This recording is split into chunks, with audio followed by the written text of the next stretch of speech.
বাড়ির সবার আবদারে আজকে রান্না হয়েছে চিংড়ি মাছের মালাইকারি। চিংড়ি মাছ আনলেও মালাইকারি খায় না আমরা অনেক দিন। বিশেষ করে দাদুই বলল যে আজকে চিংড়ি মাছের মালাইকারি করো। হে এভরিওয়ান, আমি Sania, welcome to my new video.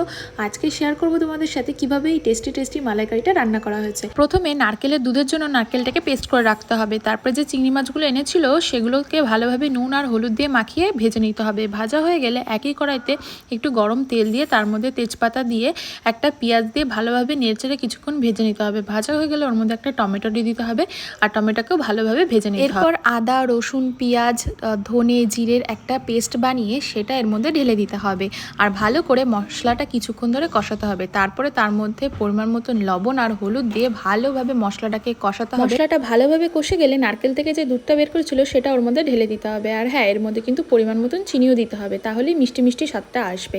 তারপরে এটা ভালো করে ফোটাতে হবে। কিছুক্ষণ ধরে ফোটানোর পর যে ভেজে রাখা চিংড়ি মাছগুলো ছিল ওগুলো ওর মধ্যে আবারও ভালো করে কিছুক্ষণ ধরে এটাকে নাড়াচাড়া করতে হবে যতক্ষণ না ঝোলটা শুকিয়ে আসছে। আর দেখো ঝোলটা শুকিয়ে যেই আসবে ওর মধ্যে গরম মশলা দিয়ে দেবে। আর দেখো তেল ছাড়া ছাড়া ভাব এসেছে।